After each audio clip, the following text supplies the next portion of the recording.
Hello friends, welcome to Target UPSC YouTube channel. तो आज हम बात करने वाले हैं class 6 NCERT history chapter number first. आइए वीडियो स्टार्ट करते हैं। वीडियो स्टार्ट करने से पहले यदि आप हमारे चैनल पे नए हैं तो चैनल को सब्सक्राइब जरूर कर लें, ताकि टारगेट यूपीएससी यूट्यूब चैनल द्वारा जो भी वीडियो अपलोड किया जाए उसका नोटिफिकेशन सबसे पहले आपको मिले।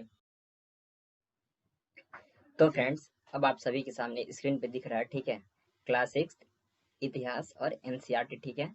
और इसमें हमको कौन कौन से चैप्टर पढ़ने हैं ये यहाँ पे लिखा गया है, ठीक है।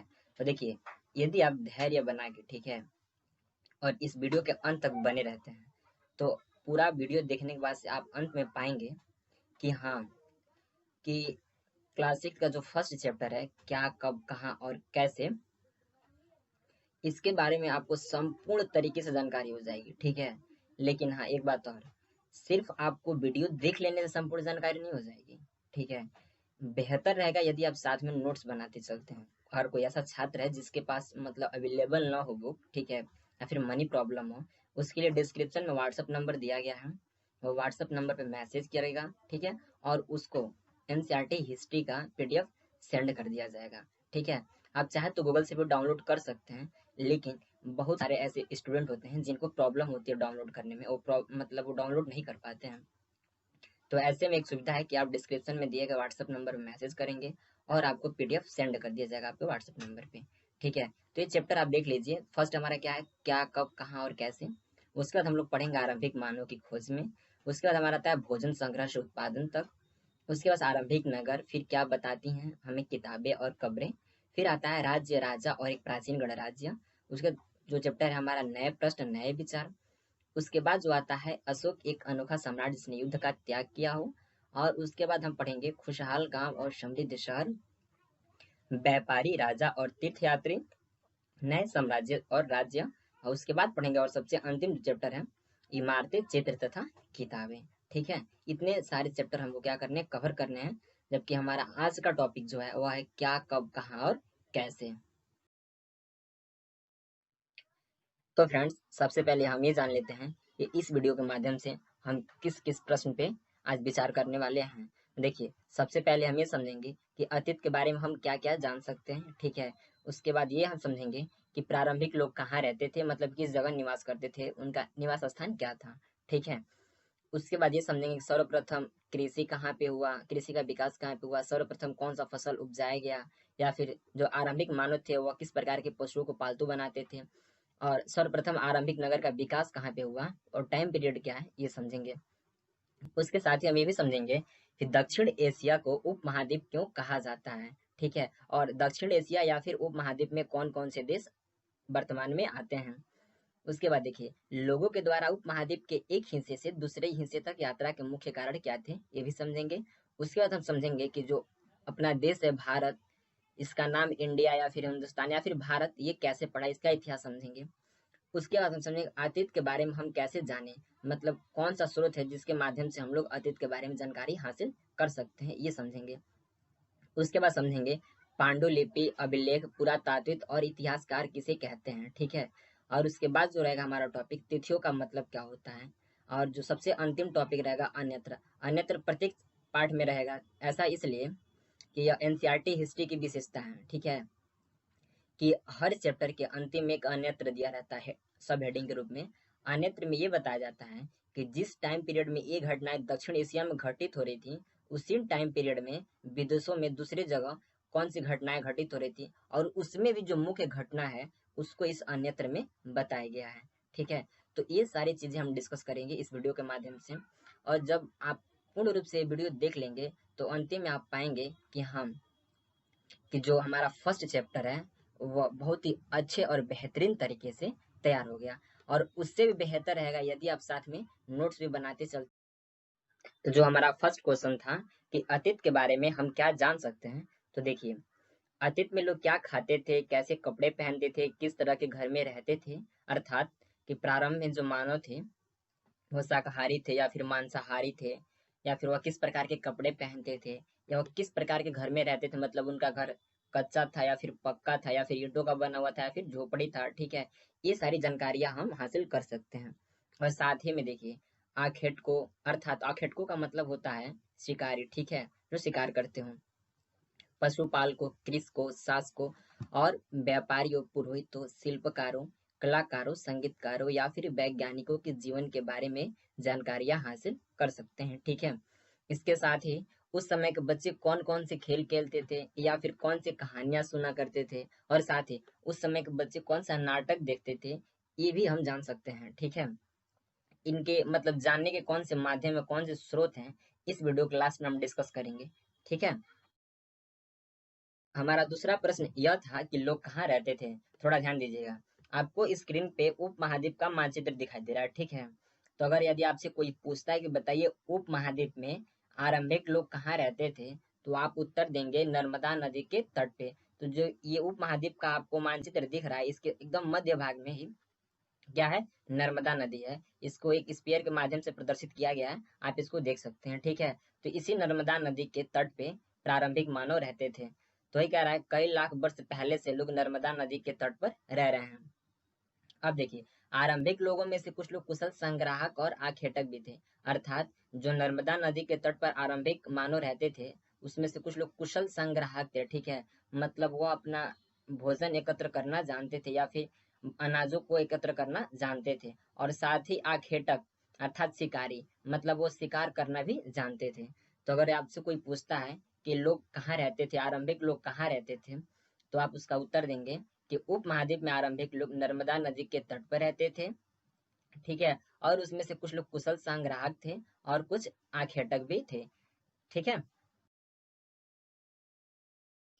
आइए अब हम लोग समझते हैं कि सर्वप्रथम कृषि, फसल, पालतू पशु और आरंभिक नगर का विकास कहाँ हुआ। देखिए, कृषि का विकास जो है वह उत्तर पूर्व में गारो पहाड़ी है और मध्य भारत में विंध्य पहाड़ी है। ठीक है, तो ये जो उत्तर पूर्व में गारो पहाड़ी है और मध्य भारत में विंध्य पहाड़ी, इन्हीं के पास में कृषि का विकास हुआ।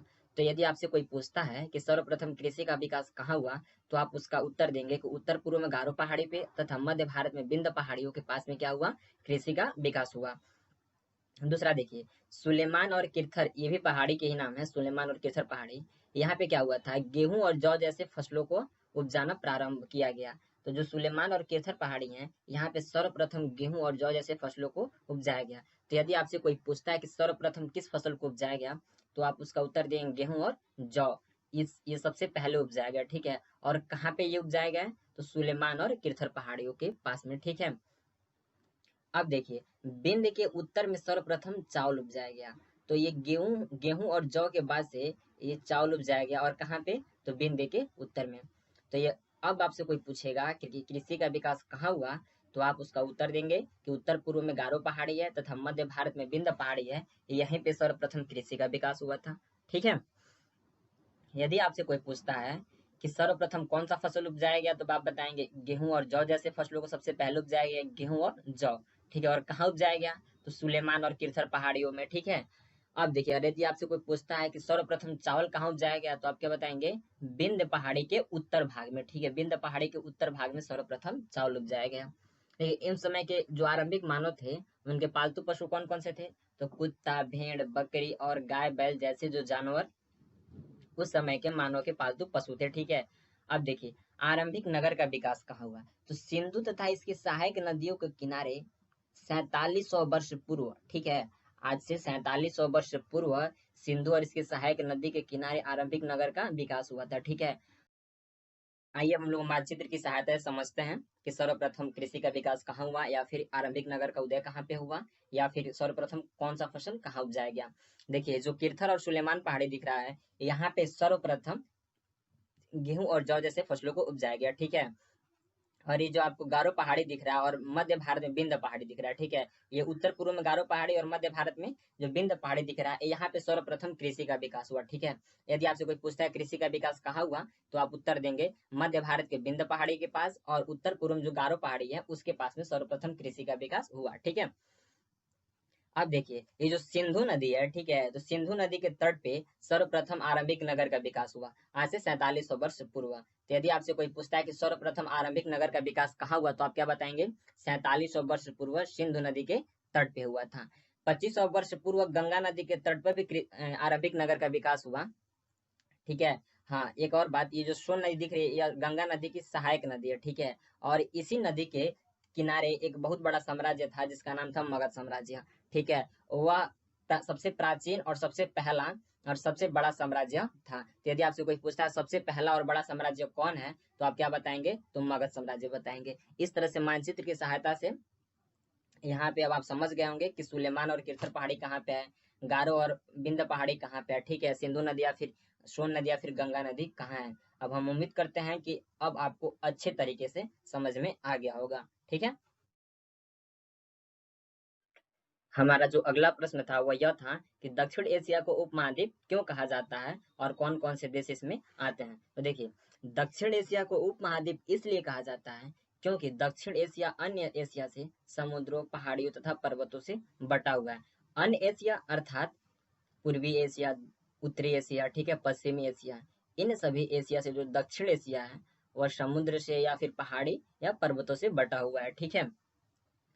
अब देखिए, दक्षिण एशिया के अंतर्गत आने वाले देश जो आधुनिक भारत है, पाकिस्तान है, नेपाल है, बांग्लादेश है, भूटान है और श्रीलंका, ये जितने भी देश हैं, ये सब किसके अंतर्गत आते हैं? दक्षिण एशिया के। और इसके पड़ोसी कौन से देश है? अर्थात दक्षिण एशिया के पड़ोसी देश अफगानिस्तान है, ईरान है, म्यांमार और चीन है, ठीक है। तो ये हमारा हो गया दक्षिण एशिया या फिर उपमहाद्वीप। तो फ्रेंड्स, जो हम लोग का अगला प्रश्न था वह यह था कि लोगों के द्वारा उपमहाद्वीप के एक हिस्से से दूसरे हिस्से तक यात्रा के मुख्य कारण क्या थे। तो देखिए, हमारा जो पहला कारण था वह था काम की तलाश में, ठीक है, यानी लोग काम करने के लिए एक जगह से दूसरी जगह जाया करते थे, यात्रा करते थे।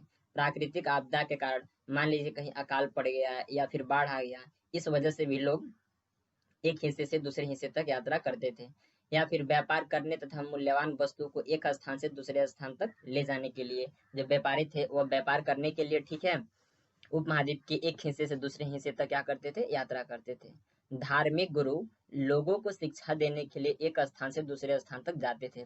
जो भी लोग धार्मिक गुरु थे वह क्या करते थे? आम जनता को, आम लोगों को शिक्षा देने के लिए एक स्थान से दूसरे स्थान तक यात्रा करते थे, ठीक है। कुछ लोग नए और रोचक स्थान को खोजने के लिए यात्रा करते थे। तो कुछ ऐसे भी लोग होते हैं जिनको नए स्थान को खोजने में रुचि रहती है। तो इस वजह से भी लोग क्या करते थे? एक जगह से दूसरे जगह यात्रा करते थे। तो ये कुछ सामान्य कारण थे जिसकी वजह से लोग एक जगह से दूसरे जगह यात्रा करते थे। तो आइए अब हम लोग समझते हैं कि जो अपना देश है भारत, इसका नाम भारत, इंडिया या फिर हिंदुस्तान कैसे पड़ा, इसके पीछे का इतिहास क्या है। तो देखिए, जो इंडिया शब्द है वह इंडस से निकला हुआ है, ठीक है, जिसे हम लोग संस्कृत में क्या कहते हैं? सिंधु कहते हैं। और देखिए, उसके बाद जैन कथाओं के अनुसार, देखिए विभिन्न धर्मों की जो धार्मिक पुस्तकें हैं उनके अनुसार विभिन्न प्रकार के मत दिए गए हैं। तो जो जैन कथा, उनके अनुसार क्या माना जाता है कि जो जैन प्रथम जैन तीर्थकार थे ऋषभदेव, उनके बड़े पुत्र का नाम था भारत। तो कुछ लोग मानते हैं कि उनके नाम के ऊपर पड़ा, ठीक है। अब कुछ लोग जो पौराणिक धर्म को मानने वाले हैं, तो पौराणिक कथाओं के अनुसार क्या हुआ कि पौरु वंश के जो राजा दुष्यंत और उनकी पत्नी कौन थी? शकुंतला, इनके पुत्र का नाम था भरत। ये भी बचपन में शेरों के साथ खेलते थे, बहुत साहसी थे। तो कुछ लोग मानते हैं कि इनके नाम पे अपने देश का नाम क्या पड़ा? भारत पड़ा। और देखिए, यूनानियों ने भारतवर्ष के लिए इंडिया शब्द के प्रयोग किए। तो अगर आपसे कोई पूछेगा कि भारतवर्ष के लिए इंडिया शब्द का प्रयोग किसने प्रारंभ किया, तो आप क्या उसका आंसर देंगे? यूनानियों ने, ठीक है। हाँ, यदि आपसे कोई पूछता है कि भारतवर्ष के सर्वप्रथम उल्लेख कहाँ प्राप्त होते हैं, तो आप बताएंगे हाथी गुम्फा अभिलेख में सर्वप्रथम प्राप्त होते हैं, ठीक है। और हिंदुस्तान शब्द का उल्लेख सर्वप्रथम कब किया गया? तो 262 ईस्वी में सर्वप्रथम किया गया। और कहा? तो ससानी अभिलेख में भी हमको प्राप्त होता है। और इतना ही नहीं, कुछ लोग यही मानते हैं कि भारत देश का जो नामकरण है ऋग्वैदिक काल के प्रमुख जन भरत के नाम पर किया गया है। और इतना ही नहीं, भारतवर्ष का जो नाम है नो, यह सर्वप्रथम पाणिनि के अष्टधाई अध्याय में आया हुआ है। हाथी गुम्फा अभिलेख में तो मिलता ही है, लेकिन पाणिनि के अष्टधाई अध्याय में भी क्या है? आया हुआ है। और वैदिक काल में भी ये माना गया था कि जो उत्तरी भारत को आर्यव्रत कहा जाता था, ठीक है। वैदिक काल में उत्तरी भारत को क्या कहा जाता? आर्यवर्त कहा जाता था। और दक्षिणी भारत को दक्षिणापथ कहा जाता था, ठीक है। इस प्रकार के नामकरण है, लेकिन जो महत्वपूर्ण है वह यही है कि इंडिया जो शब्द है वह इंडस से निकला हुआ है, जिसे संस्कृत में हम लोग सिंधु कहते हैं, ठीक है। भारतवर्ष के सर्वप्रथम उल्लेख हाथी गुम्फा अभिलेख में मिलते हैं। तो इसके पीछे का इतिहास इतना काफी है।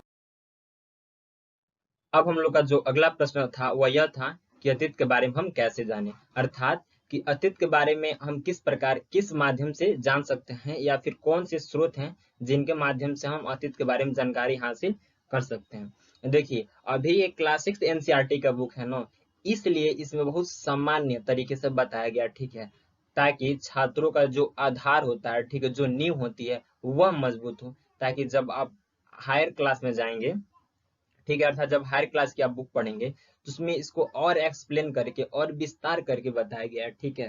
जैसे मान यहाँ बताया कि अतीत में लिखी गई पुस्तकों को ढूंढना और पढ़ना, ठीक है, यदि आप अतीत में लिखे गए जो पुस्तक थे अगर वो मिल जाते हैं खुदाई से तो आप पढ़ के उसके बारे में जानकारी हासिल कर सकते हैं।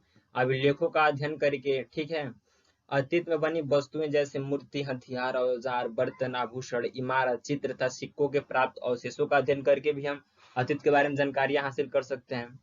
जानवरों, चिड़ियों या मछलियों की हड्डियों का भी अध्ययन करके हम क्या कर सकते हैं, जानकारी हासिल कर सकते हैं। तो देखिए ये क्लासिक एनसीईआरटी हिस्ट्री इसलिए बहुत सामान्य बात बताया गया है, लेकिन जैसे आप हायर क्लास का बुक लेंगे, ठीक है, जैसे क्लास 11th या 12th के आसपास आएंगे तो उस समय आपको बताया जाएगा कि कौन कौन से स्रोत हैं जिनके माध्यम से हम लोग इतिहास के बारे में अर्थात अतीत के बारे में जानकारी हासिल कर सकते हैं। उस समय बताया जाए साहित्य साक्ष्य क्या होता है, पुरातात्विक साक्ष्य क्या होता है, धार्मिक साहित्य, लौकिक साहित्य, अभिलेख, मुद्रा, स्मारक भवन, ठीक है, ब्राह्मण साहित्य, ब्राह्मणेतर साहित्य, बौद्ध ग्रंथ, वेद, ये सारा कुछ बताया जाएगा उस समय। लेकिन अभी ये क्लासिक एनसीईआरटी हिस्ट्री है, इसलिए इसमें सिर्फ बेसिक चीजें बताई जाएंगी ताकि स्टूडेंट का बेसिक क्लियर हो और थोड़ा मजबूत हो। तो फ्रेंड्स, जो हम लोग का नेक्स्ट क्वेश्चन था वह यह था कि पांडुलिपि, अभिलेख या पुरातात्विक और इतिहासकार किसे कहते हैं। देखिए सर्वप्रथम हम ये समझते हैं कि पांडुलिपि क्या है। जो पांडुलिपि शब्द है वह अंग्रेजी के मैन्यूस्क्रिप्ट से बना हुआ है, ठीक है, और जो ये मैन्यूस्क्रिप्ट है यह लैटिन के मेन्यू शब्द से बना हुआ है, और मेन्यू का अर्थ होता है हाथ से, ठीक है। तो इस प्रकार इसका डेफिनेशन क्या होगा कि जो पुस्तकें हाथ से लिखी जाती हैं पांडुलिपि कहलाती हैं। जो पुस्तकें हाथ से लिखी जाती हैं पांडुलिपि कहलाती हैं, ठीक है। अब देखिए ताड़पत्र या भुर्ज नामक पेड़ की छाल से तैयार भोजपत्र पर लिखा जाता था। पांडुलिपि किस पे लिखा जाता था, तो ताड़पत्र या भुर्ज नामक पेड़ की छाल से तैयार किया जाता था भोजपत्र, उसी के ऊपर लिखा जाता था। एक नीचे आपको पांडुलिपि दिखाया गया है, इसको देख लीजिए, ठीक है। अरे लिपि किसे कहते हैं, लिपि का मतलब होता है अक्षर या संकेत, ठीक है। और भाषा, जब हम कुछ बोलते हैं अथवा पढ़ते हैं तब हम एक भाषा का प्रयोग करते हैं, ठीक है। जैसे हिंदी क्या है, हमारी एक भाषा है, और वह लिपि कौन सा है, तो देवनागरी लिपि है, ठीक है। पुरातात्विक किसे कहते हैं, तो अतीत में बनी वस्तुओं का अध्ययन करने वाले व्यक्ति पुरातात्विक कहलाता है, ठीक है। तो जो भी मतलब अतीत में वस्तुएं हैं, अतीत में बनी वस्तुएं हैं, उनका अध्ययन जो भी व्यक्ति करेगा वह क्या कहलाएगा, पुरातात्विक कहलाएगा। और इतिहासकार, तो जो अतीत का अध्ययन करता है वह क्या कहलाता है, इतिहासकार कहलाता है। तो इस प्रकार हम ये समझ गए कि पांडुलिपि क्या होता है, अभिलेख क्या होता है, सॉरी अभिलेख नहीं समझे हैं, पुरातात्विक और इतिहासकार किसे कहते हैं समझ गया। नेक्स्ट स्लाइड हम समझते हैं कि अभिलेख किसे कहते हैं, ठीक है। अब हम लोग समझेंगे कि अभिलेख किसे कहते हैं, ठीक है। तो अभिलेख देखिए, जो लेख पत्थर अथवा धातु जैसी अपेक्षाकृत कठोर सतहों पर उत्कीर्ण किए जाते हैं उन्हें क्या कहते हैं, हम लोग अभिलेख कहते हैं। अर्थात यदि हम कोई लेख भोजपत्र के ऊपर लिखते हैं तो वह क्या कहलाएगा, पांडुलिपि कहलाएगा। यदि वही लेख, वही तथ्य, वही बात यदि हम किसी पत्थर या किसी कठोर सतह वाले धातु के ऊपर लिखते हैं तो वह क्या कहलाएगा, अभिलेख कहलाएगा, ठीक है। आपको साइड में एक अभिलेख दिखाया गया है, यह 2250 वर्ष पुराना हमारा अभिलेख है। यह कहाँ से प्राप्त हुआ था, तो अफगानिस्तान के कंधार प्रांत से प्राप्त हुआ था, और उस समय के जो शासक थे अशोक सम्राट, उन्हीं के आदेश पर यह लिखा गया था। और इसमें दो प्रकार की लिपि का प्रयोग किया गया है, यूनानी लिपि और आर्मेयिक लिपि, ठीक है। इस तरह से हमारा ये अभिलेख समाप्त होता है, ठीक है। आइए अब हम लोग समझते हैं कि तिथियों का मतलब क्या होता है। तो देखिए जैसे मान लीजिए कि यदि आपसे कोई पूछता है कि बताइए बौद्ध या फिर जैन धर्म का उदय कब हुआ था, तो आप क्या उत्तर देते हैं कि 500 BC, ठीक है।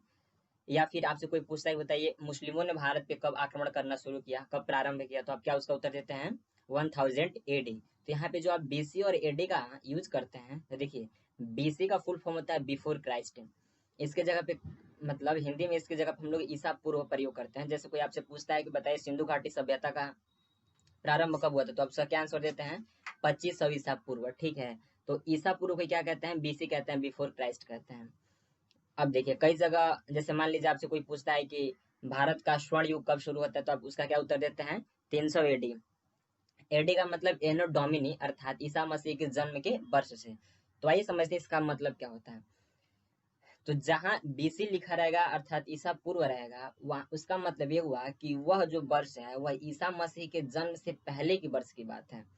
अर्थात यदि आपसे कोई पूछता है कि बताइए जैन या बौद्ध धर्म का उदय कब हुआ, तो आप उत्तर देते हैं 500 बीसी। ठीक है, अर्थात 500 ईसा पूर्व अर्थात ईसा मसीह के जन्म से 500 वर्ष पहले की बात आप कर रहे हैं। ठीक है, ईसा मसीह के जन्म से 500 वर्ष पहले बौद्ध या फिर जैन धर्म का उदय हुआ था। या फिर आपसे कोई पूछता है कि भारत का स्वर्ण युग कब शुरू हुआ था, तो यदि आप उत्तर देते हैं 300 एडी अर्थात एनो डोमिनो 300 एडी एनो डोमिनो या फिर ईसवी कहते हैं, तो इसका मतलब यह हुआ कि ईसा मसीह के जन्म से 300 वर्ष बाद क्या हुआ? भारत का स्वर्ण युग प्रारंभ हुआ। तो ये हमारा होता है तिथियों का मतलब जहां ईसवी रहेगा इसका मतलब ईसा मसीह के जन्म के बाद की बात है, और ईसा पूर्व अर्थात उतना वर्ष पहले ईसा मसीह के जन्म से। ठीक है, अब हम लोग डिस्कस करेंगे अन्यत्र।